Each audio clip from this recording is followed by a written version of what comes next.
Welcome प्यारे बच्चों। अगर डिफ्रैक्शन का क्वेश्चन आ गया तो समझ लो आपका एक क्या 0.5 मार्क्स भी नहीं कटेगा, क्योंकि आज के वीडियो में हम ऑल अबाउट डिफ्रैक्शन के बारे में बात करने वाले हैं। ऑल अबाउट उसका पैटर्न क्या है, उसकी इंटेंसिटी क्या है, उसकी पोजीशन क्या है, उसके बाद में ये यूज कहाँ पे होता है, कब डिफ्रैक्शन होता है, कब नहीं होता है, डिफ्रैक्शन का रीजन क्या है, किस नेचर को शो करता है, सब सारा छोटे से वीडियो में अपने कवर करने वाले हैं। स्टार्टिंग करते हैं ऑल अबाउट डिफ्रैक्शन की। सबसे पहले अपने बात करते हैं बेटा डिफ्रैक्शन। डिफ्रैक्शन जो होता है वो शो करता है वेव नेचर ऑफ लाइट को। ये पीपीटी के अंदर थोड़ी गड़बड़ होगी, चलो कोई बात नहीं। डिफ्रैक्शन शो करता है वेव नेचर ऑफ लाइट को, यानी वेव नेचर होगा तो ही डिफ्रैक्शन होता है, क्योंकि वेव्स आपस में मर्ज होती है तो डिफ्रैक्शन होता है। उसके बाद में नेक्स्ट चलते हैं व्हाट इज डिफ्रैक्शन। डिफ्रैक्शन होता है क्या है? सिंपल सी बात है कि अगर कोई भी लाइट रे, आप अपने मान के चलते कि लाइट रे स्ट्रेट पाथ को फॉलो करती है, रे की फॉर्म में आगे ट्रेवल करती है, लेकिन अगर कोई लाइट अगर किसी टीनी होल से पास होती है या शार्प एज के पास से पास होती है तो वो बैंड हो जाती है, बैंड हो जाती है। इसी बेंडिंग को अपने बोलते हैं डिफ्रैक्शन। देन अपने बोल सकते हैं diffraction is the bending and spreading of light when it passes through a very narrow slit और near a sharp edge. Condition ये ऑकर व्हेन स्लिट साइज, ये बहुत बार बोर्ड वालों ने पूछा है। क्या पूछा है? ये जो डिफ्रैक्शन है वो हमेशा तब ही होता है ऑकर व्हेन जो स्लिट का साइज है या जो होल का साइज है वो वेवलेंथ ऑफ लाइट के अप्रोक्स हो, लगभग हो, तो ही डिफ्रैक्शन होगा, नहीं तो नहीं होगा। इट मींस अगर बड़े होल से लाइट पास करोगे तो वो एज ए रे ही बिहेव करेगी, लेकिन अगर लाइट की वेवलेंथ की रेंज का अगर वो होल है तो आपको डिफ्रैक्शन पैटर्न मिलेगा। इसके साथ में मैंने चैनल पर एक एक्टिविटी करवा रखी है जिसमें अपने डिफ्रैक्शन पैटर्न को बनाया हुआ है। उसके बाद में prove that light wave as a wave, ये प्रूव करता है। नेक्स्ट चलते हैं बेटा व्हाई डिफ्रैक्शन ऑकर। डिफ्रैक्शन होता क्यों है, ये बहुत बड़ी बात है। सबसे बड़ी बात हाइगन्स प्रिंसिपल में हमने जो पढ़ा था वही चीज है इसके अंदर। हाइगन्स प्रिंसिपल में पढ़ा था कि एक प्राइमरी लाइट सोर्स जो होता है ये ऐसे वेव फ्रंट्स जनरेट करता है। 3D के अंदर वेव फ्रंट्स ऐसे जनरेट करता है, ऐसे बहुत सारे वेव फ्रंट्स जनरेट करता है। इस वेव फ्रंट का एवरी पॉइंट जो होता है वो एक्ट करता है as a new wave source. कैसे एक्ट करता है बेटा? As a new wave source के, यानी सॉरी वेव सोर्स नहीं, light source, as a new light source act करता है। ये जो इससे वेव्स प्रोड्यूस होती हैं इनको बोलते हैं सेकेंडरी वेव्स। सेकेंडरी वेव्स, ये सेकेंडरी वेव्स आपस में अगर कहीं पे मिलती हैं, मर्ज करती हैं, इंटरफेरेंस करती हैं, देन वहां पर उसकी वजह से अपने डिफ्रैक्शन पैटर्न देखने को मिलता है। डिफ्रैक्शन पैटर्न यानी सबसे बड़ी इसका रीजन क्या डिफ्रैक्शन का, कि प्राइमरी जो लाइट सोर्स है उसका जो एवरी पॉइंट जो है, सॉरी प्राइमरी जो लाइट सोर्स है उसका जो वेव फ्रंट है उस वेव फ्रंट का एवरी पॉइंट जो है as a new light source के बिहेव करता है। उससे जो वेव जनरेट होती है उसको सेकेंडरी वेव्स बोलते हैं। और सेकेंडरी वेव्स जो है वो अगर आपस में कहीं पे इंटरफेरेंस करती है, मर्ज होती है, मिलती है, देन वहां पे डिफ्रैक्शन पैटर्न होता है। देन ये रीजन है अपने पास। Light passes through a slit act as a source of secondary waves, act as a source of secondary waves. These waves spread and interference यानी मिलती है with each other based on Huygens principle. It means क्या है? अब ये यहाँ पे चलिए आगे देखते हैं, आगे वाली कंडीशन। नेक्स्ट देखते हैं बेटा कंडीशन फॉर डिफ्रैक्शन। डिफ्रैक्शन कब होगा? Slit width should be very small, बहुत छोटी होनी चाहिए स्लिट की width. Slit width comparable to wavelength of light, light की वेवलेंथ की होनी चाहिए। मोनोक्रोमेटिक लाइट होनी चाहिए, प्रेफर करनी चाहिए। मोनोक्रोमेटिक मतलब सिंगल कलर की। एंड जितना ज्यादा स्मॉलर स्लिट होगा उतना ही ज्यादा डिफ्रैक्शन बेटर होगा। अगर आपको बहुत शार्प डिफ्रैक्शन पैटर्न देखना है देन आपको जो स्लिट है उसका साइज बहुत कम करना है। इसके बाद में चलते हैं एक बहुत इंपॉर्टेंट क्वेश्चन बोर्ड वालों का फेमस है, फेवरेट है, डिफ्रैक्शन और इंटरफेरेंस में डिफरेंट क्या है? बहुत कमाल की चीज है। फर्स्ट वाला डिफ्रैक्शन और इंटरफेरेंस। डिफ्रैक्शन हमेशा सिंगल स्लिट से ही होगा। अब क्यों होगा मैं अभी आपको बताने वाला हूं, जबकि इंटरफेरेंस टू कोहेरेंट सोर्सेस से होता है। उसके बाद में डिफ्रैक्शन के अंदर जो इंटेंसिटी मिलती है आपको पैटर्न के अंदर वो अनइक्वल मिलती है। कहीं पे जो इंटेंसिटी वो हाई मिलती है, उसके बाद में लो मिलती है, हाई, ऐसे सॉरी लो हाई मिलती है, लो होती है, वीक वीक होती होती इंटेंसिटी डाउन होती जाती है, जबकि इंटरफेरेंस के अंदर इक्वल इंटेंसिटी की फ्रिंजेस मिलती है। यानी ये वाले जैसे मान लो मैं बता देता हूँ, इंटरफेरेंस जो पैटर्न अपने को मिलता है स्क्रीन के ऊपर वो ऐसा मिलता है, ये हमारे पास ब्राइट है, फिर डार्क है, फिर ब्राइट है, फिर डार्क है, और अगर इसको ये डार्क आगे मान लो और ये डार्क आगे, ये वाली जो ब्राइट है इसकी जो इंटेंसिटी होगी वो उतनी ही इंटेंसिटी इसकी होगी। लेकिन डिफ्रैक्शन के अंदर ऐसा नहीं होता।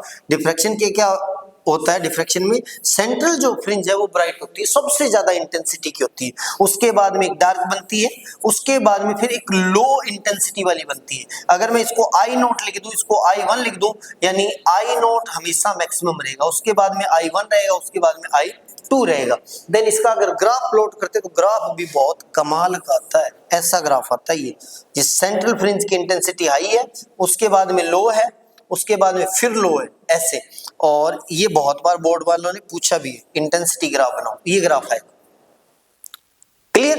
इसके बाद में सेंट्रल जो मैक्सिमम ब्राइटेस्ट होती है, सेंट्रल फ्रिंज मैक्सिमम ब्राइटेस्ट होती है, लेकिन इसके अंदर ऑल फ्रिंजेस जो है वो इक्वली ब्राइट होती है इंटरफेरेंस के अंदर, क्लियर। नेक्स्ट चलते हैं, नेक्स्ट है सिंगल स्लिट डिफ्रैक्शन सेटअप, ये सबसे इंपॉर्टेंट है।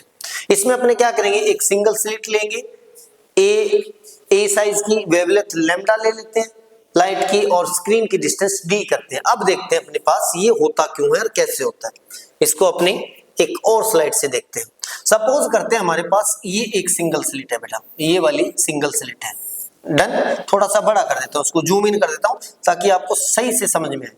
सिंगल स्लिट है ये वाला हमारे पास, और इससे डी डिस्टेंस पर मैंने पुट कर दिया क्या, एक स्क्रीन, ऐसे 3D के अंदर एक स्क्रीन पुट कर दी, ठीक है।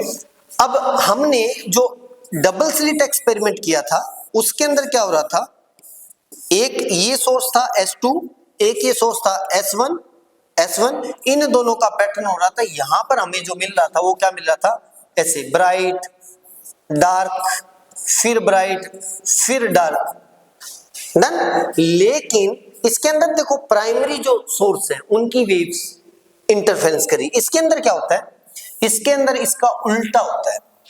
अब इसके अंदर क्या होता है, इसके अंदर मान लेते हैं हम लाइट पास करवाते हैं, यहां से एक सोर्स ले लिया हमने S, यहां से ये वेव फ्रंट बनेंगे, इसके बहुत सारे वेव फ्रंट्स बनेंगे।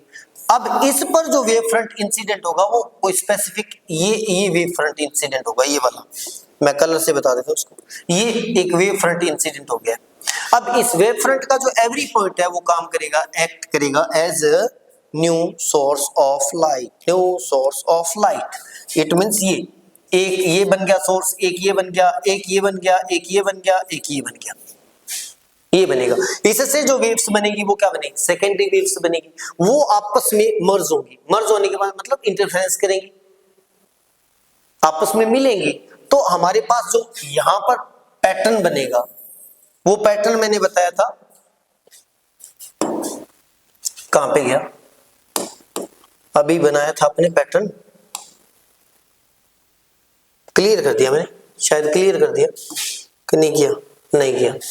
हमारा जो पैटर्न बनेगा, चलिए कोई बात, हमारा जो पैटर्न बनेगा वो ऐसा बनेगा, ये मिड वाली ब्राइट है, उसके बाद में फिर डार्क बनेगी छोटी सी, उसके बाद में फिर एक ब्राइट बनेगी लो इंटेंसिटी।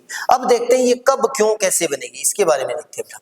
तो अब उसी चीज को अपने जूम इन करते हैं, किसको, मान लेते हैं ये हमारे पास सिंगल स्लिट थी, ये वाली हमारे पास सिंगल स्लिट थी, ठीक है। ये हमारे पास डी डिस्टेंस पे एक पुट किया हुआ है स्क्रीन।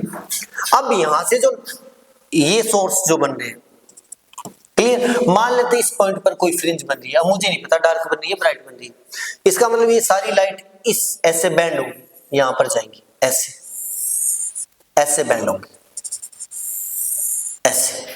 और इसका जो प्राइमरी पाथ था वो ये था,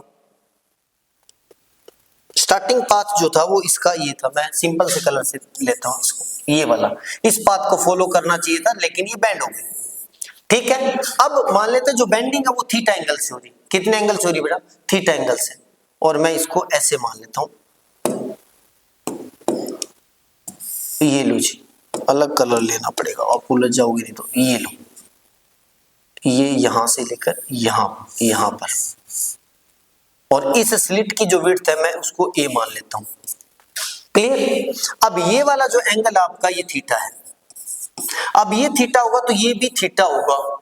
ये हल्की सी ज्योमेट्री, क्यों ज्योमेट्री है? देखो बेटा, ये वाला ऐसे जा रही थी लाइट, और बाद में ये लाइट जो है बैंड हो गई इसी पॉइंट से, इसी स्पेसिफिक पॉइंट से बैंड हो गई, एक तो एस से बैंड हो गई।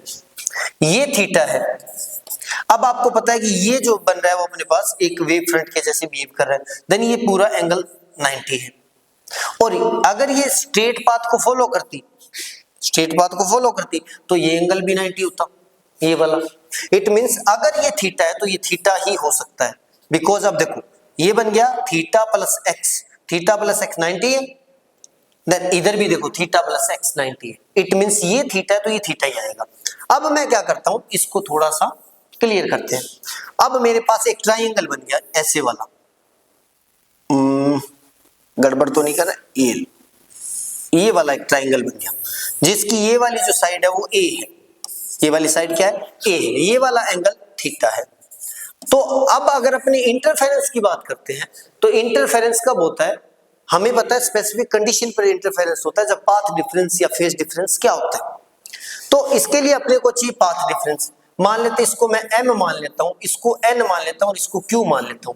तो इस वाली वेव में जो ये वाली वेव मान लो w1 लिख लेता हूं और ये w3 मान लेते हैं, ये आपस में मर्ज हो रही है मान लो। इन दोनों के बीच में पाथ डिफरेंस क्या आएगा, ये वाला आएगा nq, यानी पाथ डिफरेंस क्या आएगा, pq में से अगर मैं pm माइनस कर दूं देन मेरे पास nq पाथ डिफरेंस आएगा। मुझे nq चाहिए, nq मतलब ये मेरे पास अगर n था, ये मेरे पास q था, तो मुझे nq चाहिए सर, चाहिए सर। ये थीटा है तो हल्की सी ज्योमेट्री यूज करते हैं, ये थीटा है, ये 90 रहेगा, ये थीटा के साथ वाला हाइपोटेन्यूस हो गया, तो ये परपेंडिकुलर हो गया, परपेंडिकुलर, और हमें पता है कि परपेंडिकुलर अपॉन हाइपोटेन्यूस होता है sine theta sir. Then nq it means जिसको डिनोट करते हैं अपने डेल्टा से, पाथ डिफरेंस को डेल्टा से डिनोट करते हैं, तो हमारे पास हो गया a sin theta, cross multiply कर दिया, बस इजी सा। इट मींस मेरे पास, अब ये ध्यान रखना बेटा, मैं सिर्फ दो ही वेवलेट्स को लेके चल रहा हूं, तो ऐसे बहुत सारे होंगे, ऐसे जो सोर्सेज है बहुत सारे होंगे, वो सारे के सारे आपस में जाकर मर्ज करेंगे। ठीक है, मैं बाहर बार वाले को लेके चल रहा हूं तो इनका पाथ डिफरेंस इतना ही आएगा, a sin थीटा। अब इसके बाद में चलते हैं, मुझे पता लग गया sir a theta equal to a sin theta हो गया, डेल्टा इक्वल टू, क्लियर। अब यहां पे समझने वाली बात है बहुत इंपॉर्टेंट, यही तो है गेम चेंजिंग चीज। इंटरफेरेंस के अंदर इंटरफेरेंस एंड एक साइड में लिख लेता हूं डिफ्रैक्शन, यहां से बोर्ड वाले बच्चों को उलझा लेते हैं और बच्चे बेचारे उलझ जाते हैं। इंटरफेरेंस के अंदर ब्राइट फ्रिंज कब बन रही थी, ब्राइट फ्रिंज बन रही थी sir when theta equal to n lambda, और डार्क कब बन रही थी बेटा, डार्क बन रही थी when delta equal to n plus 1/2 lambda. ऐसा ही था जी सर, ऐसा ही था। इसके अंदर प्राइमरी सोर्स काम कर रहा था, इसमें प्राइमरी सोर्स की सेकेंडरी वेव्स काम कर रही है, देन इसका जस्ट ऑपोजिट इधर होगा। ये गेम चेंजिंग बात है, बच्चे यहां उलझ जाते हैं बेचारे, उनको पता तो होता नहीं सर, पता नहीं होता तो क्या करें। इट मींस यहां पे जो ब्राइट बनेगी वो कहां बनेगी बेटा, ब्राइट बनेगी यहां पर when theta equal to n plus 1/2 lambda पर, और यहाँ पे डार्क कहाँ पे बनेगी बेटा, डार्क बनेगी n लैम्डा पर when delta equal to n lambda. अब यहाँ पे गेम चेंजिंग बात आती है, यानी फॉर ब्राइट। अब अगर अपने ब्राइट देखें, ब्राइट के लिए आपको सबसे पहले ब्राइट बनती है थीटा इक्वल टू 0 पर, व्हेन थीटा इक्वल टू 0, उस कंडीशन में मैक्सिमम इंटेंसिटी की लाइट, इंटेंसिटी ब्राइट फ्रिंज बनती है, ब्राइट फ्रिंज। इसका पैटर्न भी आपको दिखाऊंगा अभी, ठीक है। देन उसके बाद में कहां बनेगी, अब इसका मतलब ये है कि यहां पर एक मैक्सिमम इंटेंसिटी की ब्राइट बन गई, मैं ये ऐसे बना देता हूं, 3D में बनेगी नहीं। इसके बाद में थोड़ा डार्कनेस आएगा, कलर, जीरो इंटेंसिटी आएगी यहाँ पर, जीरो इंटेंसिटी। उसके बाद में फिर एक ब्राइट बनेगी, ये वाली, फिर जीरो इंटेंसिटी आएगी। अरे सर बार बार वाला ये और पंगा है इसका, ये जीरो इंटेंसिटी आएगी, फिर ब्राइट बन जाएगी, ये ब्राइट। लेकिन गेम चेंजिंग बात है, सेंट्रल वाली सबसे ज्यादा इंटेंसिटी की होगी, उसके बाद में इंटेंसिटी डिक्रीज डिक्रीज डिक्रीज, यानी इंटेंसिटी फ्रिंज जो इंटेंसिटी वो weaker weaker weaker weaker. Done, is that clear? Done, okay sir. अब हमारे पास ब्राइट फ्रिंज के लिए, ब्राइट फ्रिंज को अपने बोल सकते हैं मैक्सिमा, क्योंकि बोर्ड वाले यहां से क्वेश्चन निकाल लेते हैं बेचारे, बच्चे उलझ जाते हैं, सर ब्राइट तो याद किया था, मैक्सिमा। मैक्सिमा कब होगा बेटा? When a sine theta equal to, कब कब कब कब कब हमने बोला था जस्ट ऑपोजिट होता है सर, ऑपोजिट यानी ब्राइट के लिए लगेगा, इट मींस n+1/2 लैम्डा पर। अब एक कंडीशन अपने लगा सकते हैं, अगर थीटा बहुत कम है, if theta tends to 0, if theta tends to 0, इस कंडीशन में आप थीटा की वैल्यू थीटा ही रख सकते हो, साइन थीटा की, then a theta equal to अपने पास क्या आ जाएगा बेटा? n+1/2 lambda. अब स्टार्टिंग कहां पे बनेगी? जब n की वैल्यू 0 पुट कर देंगे। चलो अपने पास आ गया a theta equal to n+1/2 lambda when n equal to 0, क्योंकि n की वैल्यू जो है वो 1 2 3 सो ऑन होगी, n इक्वल टू 0 आएगा, then a theta equal to क्या अपने पास आ जाएगा सर?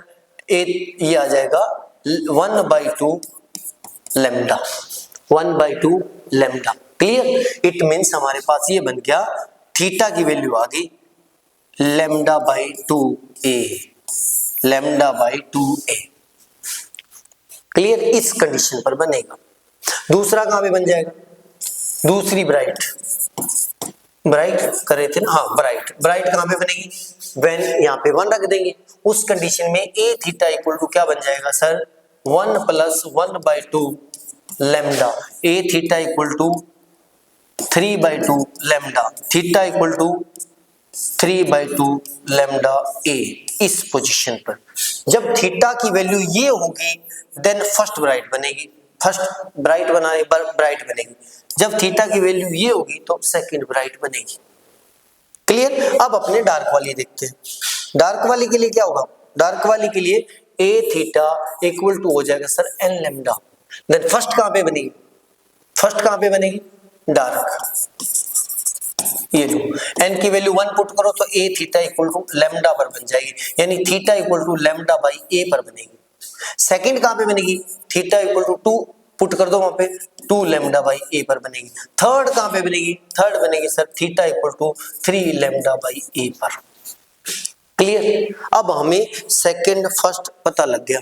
और जो जीरो इंटेंसिटी की जो बनती है डार्क फ्रिंज, वो दो ब्राइट के बीच में बनेगी, दो डार्क के बीच में एक ब्राइट बन जाएगी, दो ब्राइट के बीच में एक डार्क बन जाएगी।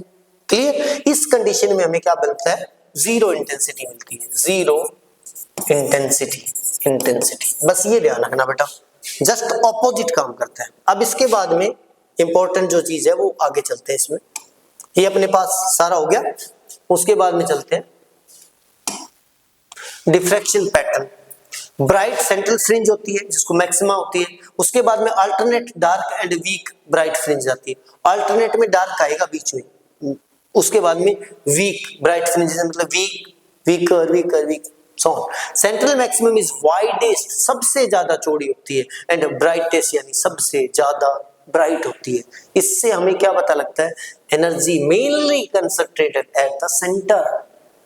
इंटरफेरेंस के अंदर energy mainly concentrated at the centre, and in diffraction के अंदर एंड इंटरफेरेंस के अंदर एनर्जी इक्वली डिवाइडेड, बिकॉज सारी ब्राइट फ्रिंजेस इक्वल साइज की, इक्वल इंटेंसिटी की बनी थी, वो इक्वली डिवाइडेड हो रही है, जबकि इसके अंदर क्या हो रहा है? Mainly concentrated. उसके बाद में कंडीशन फॉर मिनिमा मैंने आपको अभी बता दिया। एक तो ये काम नहीं, हाँ डार्क फ्रिंजेस कहां पे बनेगी? When a sin theta equal to n lambda, और n इक्वल टू 1 2 3 रखेंगे। इंपॉर्टेंट डेरिवेशन बेस्ड फॉर्मूला यहां से क्वेश्चन बन सकता है। फर्स्ट डार्क फ्रिंज के लिए थीटा क्या होगा, देन n की वैल्यू 1 रख देना। थीटा क्या आ जाएगा, थीटा इक्वल टू आ जाएगा, ये लो सर, फर्स्ट डार्क फ्रिंज के लिए थीटा क्या आएगा बेटा, a theta equal to n lambda, then a theta equal to आ गया लैम्डा, 1 आ गया n की वैल्यू, तो theta equal to lambda by a। First dark यहाँ पे बनेगी। सेकंड डार्क यहाँ पे बनेगी theta equal to 2 lambda by a।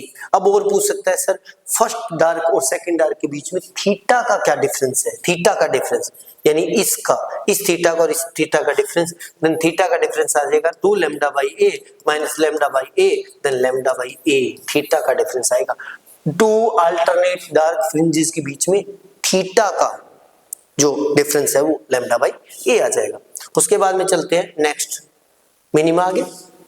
अब विड्थ ऑफ सेंट्रल मैक्सिमम, ये बहुत बढ़िया क्वेश्चन है, यहाँ पे बच्चे बेचारे उलझ जाते हैं क्योंकि थोड़ी सी मैथ यूज की है इन्होंने, बिल्कुल हल्की सी।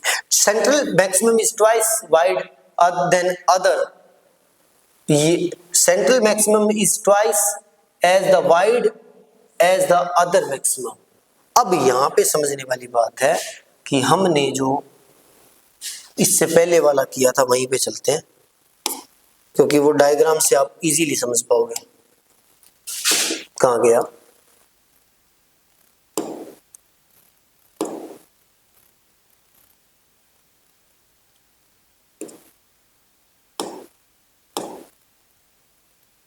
कहाँ गया,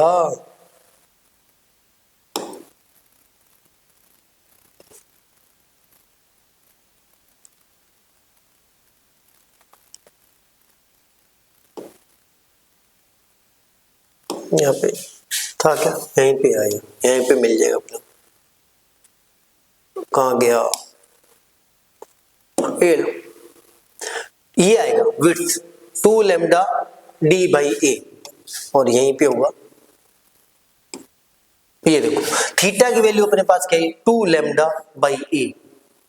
इट मींस ये जो अपने पास आई थी बेटा वो क्या आई थी, वो ये आई थी कि सर आपने जो फ्रिंज बनाई थी, आपने जो पोजीशन बनाई थी वो यहां से बनाई थी। मान लेते ये ब्राइट बन रही है हमारे पास, ये मिड पॉइंट है, ठीक है, इससे जा रही, ये थीटा है, this is theta, this is theta. Then angular width क्या आ जाएगी, अगर ये ऊपर थीटा है देन नीचे भी थीटा होगा। इस फ्रिंज की अगर विड्थ देखें देन एंगुलर विड्थ क्या आ जाएगी, ये आ जाएगी अपने पास थीटा की जगह, सॉरी मैंने कुछ गड़बड़ तो नहीं किया, हाँ सही, थीटा की वैल्यू ये है तो पूरी कंप्लीट के लिए क्या आएगी 2 लैम्डा बाई थीटा आ जाएगी, है ना, तो ये आ जाएगी 2 लैम्डा बाई थीटा, क्योंकि थीटा ही ऊपर होगा और थीटा ही नीचे होगा। अब ये तो है एंगुलर विड्थ, क्या है बेटा एंगुलर विड्थ, पर यहां से तो अपने को काम नहीं बनेगा, तो अपने बनानी पड़ेगी sir linear width, linear width. अब लीनियर विड्थ कैसे आएगी, लीनियर विड्थ का मतलब है मुझे ये चाहिए, ये दिस, थीटा नहीं चाहिए सर मुझे, थीटा तो हर कोई बच्चा पढ़ेगा, तो मुझे ये चाहिए, मुझे ये चाहिए, तो मुझे क्या करना पड़ेगा। अब सपोज करते हैं ये एक बहुत बड़ा सर्कल है, सपोज करना पड़ेगा बहुत बड़ा सर्कल है, इसकी ये वाली डिस्टेंस हमारे पास d थी, तो ये जो d है वो एक्ट कर रही है एज ए सर्कल की रेडियस के जैसे, ठीक है। ये जो हमारे पास है वो थीटा बन गया, जो अभी अपने पास किया था 2 लैम्डा बाई d, ये थीटा है। थीटा की डेफिनेशन मैथ के वाले बच्चे जानते हैं, थीटा इक्वल टू होता है बेटा arc by radius. It means theta यानी 2 लैम्डा बाई जो d है वो होगा arc by radius d, clear. तो मुझे अगर ये आर्क चाहिए, मैं ये मान के चल रहा हूं कि ऑलमोस्ट ये प्लेन है, तो लीनियर मान के चल रहा हूं, ये आर्क की जगह ऑलमोस्ट प्लेन है यानी लीनियर मान के चल रहा हूं, बिकॉज अपने लाइट की वेवलेंथ की रेंज में बात कर रहे हैं। देन उस कंडीशन में ये वाला क्या आ जाएगा बेटा, क्रॉस मल्टीप्लाई कर दो सर, देन आर्क जो है वो लीनियर विड्थ है, तो हमारे पास क्या आ जाएगी, इसको क्रॉस मल्टीप्लाई किया 2 लैम्डा d बाई ए था, क्या ए है सर, ये ए है, ए आ जाएगा। इट मींस अगर आपको पूछ ले angular width, angular width, angular width, तो नाम लेना मेरा और लिख देना सर एंगुलर विड्थ है 2 लैम्डा बाई ए। और अगर आपको पूछ ले लीनियर विड्थ तो अपना नाम ले लेना, उस कंडीशन में लिख देना बेटा linear width of central bright fringe के लिए ये ध्यान रखना सेंट्रल ब्राइट फ्रिंज या फिर मैक्सिमम इंटेंसिटी वाली फ्रिंज या फिर मैक्सिमा या फिर हायर हाईएस्ट इंटेंसिटी वाली फ्रिंज, उसके लिए एंगुलर विड्थ जो आएगी 2 लैम्डा बाई ए आएगी। एंड लीनियर विड्थ जो आएगी वो अपने पास अभी आ गई थी सर 2 लैम्डा डी बाई ए। ये यहां से 2 लैम्डा डी बाई ए, ये मैंने डी लिख दिया था, ए आएगा। Is that clear? इसके बाद तो बोर्ड वाले कुछ पूछेंगे। चलिए आगे चलते हैं। आगे अपने पास नेक्स्ट आता है, अब अपने देख लिया बेटा विड्थ ऑफ सेंट्रल मैक्सिमा की विड्थ ये आ गई, ये विड्थ कौन सी लीनियर है। Next angular width, angular width भी मैंने आपको करवा दी 2 लैम्डा बाई ए आई थी। अब स्मॉलर स्लिट होगी, इट मींस स्मॉलर स्लिट के लिए लार्जर एंगुलर विड्थ आएगी, लार्जर वेवलेंथ होगी, देन यहां से देख लो इसी से तो बता रहे हैं सर, असर्शन रीजन कहां से बनाएंगे, यहीं से बना लेंगे। बच्चे क्या बोलेंगे, बच्चे बोलेंगे सर ये तो समझ में नहीं है। Angular width it means theta equal to 2 lambda by a आएगा, थीटा प्रोपोर्शनल टू लैम्डा, जितना ज्यादा लैम्डा होगा उतनी ज्यादा एंगुलर विड्थ होगी, और जितनी स्लिट ज्यादा होगी इनवर्सली प्रोपोर्शनल, यहां लिख देता हूं, ये लो, जितनी स्लिट की विड्थ ज्यादा होगी उतनी थीटा ज्यादा कम होगी, इनवर्स है। जितनी स्मॉलर स्लिट होगी उतना एंगुलर विड्थ ज्यादा होगा, जितनी लार्जर वेवलेंथ होगी उतनी मोर स्प्रेडिंग होगी, ज्यादा थीटा बढ़ जाएगा, इट मीन जितनी वेवलेंथ ज्यादा होगी उतनी ज्यादा स्प्रेडिंग होगी। क्लियर? क्लियर सर, ऐसा तो आपने जो पढ़ा है ऐसा किसी ने पढ़ाया नहीं। अब इंपॉर्टेंट फॉर्मूला इसके बारे में, पहला formula a sin theta equal to n lambda आता है, विड्थ का फॉर्मूला ये है, एंगुलर विड्थ का फॉर्मूला ये है। इंपॉर्टेंट बात है जो यूनिट्स है वो एग्जाम के अंदर ध्यान से देखना क्या दी हुई है, माइक्रो एंगस्ट्रम ब्ला ब्ला। अब ये वाली बात हम रियल लाइफ के अंदर इसको यूज कहाँ करते हैं, ये बहुत जरूरी है। सबसे पहली बात एक्सरे डिफ्रैक्शन के अंदर, एक्सरे डिफ्रैक्शन आप फिजिक्स में अंदर इन फ्यूचर पढ़ोगे जब आप किसी सॉलिड को उसकी स्ट्रक्चर को देखते हो, यानी अगर आप क्या बोलते हैं उसको, बहुत सारे एटम्स जो सॉलिड के अंदर होते हैं उनकी इंटरनल स्ट्रक्चर को देखते हैं तो हम उसके ऊपर एक्सरे इंसिडेंट करते हैं, देन वहां से डिफ्रैक्शन पैटर्न से हम अंदाजा लगाते हैं। उसके बाद में resolving power of microscope, microscope की रिजॉल्विंग पावर इसी से डिफ्रैक्शन से होती है। टेलीस्कोप की क्लियरिटी, जितना ज्यादा क्लियर होता है इसका मतलब डिफ्रैक्शन पैटर्न जितना ज्यादा बढ़िया होगा उतनी ज्यादा क्लियरिटी होगी। सीडी डीवीडी के अंदर रेनबो कलर जो बनते हैं वो भी इसी वजह से, diffraction limits resolution of instrument. Clear? इसके बाद में एग्जाम ओरिएंटेशन क्वेश्चन बन सकता है डिफाइन डिफ्रैक्शन, उसके बाद में explain single slit diffraction, draw diffraction pattern, pattern मतलब दोनों हो सकते हैं, ये वाला इंटेंसिटी ग्राफ भी पूछ सकता है या वैसा पैटर्न पूछ सकता है जिसमें मिड ब्राइट आएगा फिर डार्क आएगा फिर ब्राइट, इसको मैं अपने दिखा देंगे। फिर drive width for central maxima पूछ सकते हैं, और ये जो आपको फॉर्मूले बताए इस पे न्यूमेरिकल पूछ सकते हैं। अब जानते हैं, क्या जानते हैं सर, क्या जानते हैं, पैटर्न देख लेंगे, पैटर्न देख लेंगे सर, चल जाएगा तो देख लेंगे, नहीं तो नहीं देखेंगे सर, चल जाएगा शायद। डिफ्रैक्शन पैटर्न, डिफ्रैक्शन पैटर्न, ये लो, ऐसा पैटर्न होता है, ऐसा। और अगर आपको इंटेंसिटी ग्राफ पूछ ले, सपोज करो इंटेंसिटी ग्राफ पूछ ले, तो आपको ऐसा करना पड़ेगा, ये वाला, ये इंटेंसिटी ग्राफ है, मे बी आपको अपने को स्पेशली मिल जाए, आ गया इमेजेस में मिल जाएगा, ये लो, कोई कैमरा बंद हो गया था, चलो कोई बात नहीं। अब अपने ये इस टाइप के क्वेश्चन बन सकते हैं। एक छोटी सी चीज आपको और जाननी है कि डिफ्रैक्शन के दो टाइप्स होते हैं, जिसके बारे में सिर्फ जानना हल्का फुल्का, बिकॉज सीबीएसई ने सिलेबस से एनसीईआरटी ने निकाल दिया। डिफ्रैक्शन के दो टाइप होते हैं, एक होता है फ्रीनील और एक होता है फ्रॉनहोफर। फ्रेनेल जैसे नेम बड़ा, नेम छोटा है, इट मींस फ्रेनेल डिफ्रैक्शन तब होता है जब लाइट सोर्स पास हो, स्मॉल डिस्टेंस पे हो, सिंगल स्लिट जो स्मॉल डिस्टेंस पे हो, देन फ्रेनेल। क्योंकि नेम छोटा इट मींस डिस्टेंस कम, नेम बड़ा it means distance high distance पर अगर स्लिट हो बहुत ज्यादा हाई डिस्टेंस पर, मान लो इनफाइनाइट मान लो, या सनलाइट के लिए अपने बात करें, सन हमारे लिए, देन उस टाइम पे जो डिफ्रैक्शन होता है वो फ्रॉनहोफर होता है। क्लियर? तो ये था आपका वीडियो, थैंक यू। कुछ लिखा हुआ है लाइक शेयर एंड सब्सक्राइब, ये तो आपका काम है, ठीक है। ये था वीडियो ऑल अबाउट डिफ्रैक्शन पे। नेक्स्ट वीडियो भी अपने ऐसे ही एक स्पेसिफिक पॉइंट पे एक ही वीडियो में सारा कवर करते हैं। चैनल पर पहली बार आए तो चैनल को सब्सक्राइब करें, बेल आइकन के साथ ऑल सिलेक्ट कर लें, और साथ में एक कमेंट के जरिए जरूर बताएं कि सर कैसा लग रहा है आपको। फिजिक्स उतनी टफ नहीं है, लोगों ने पढ़ा इस तरीके से पढ़ाया कि बच्चे बेचारे डरते हैं उससे। टफ नहीं है फिजिक्स, बहुत मजेदार चीज है। मिलते हैं नए वीडियो में, तब तक के लिए good bye, take care, keep studying.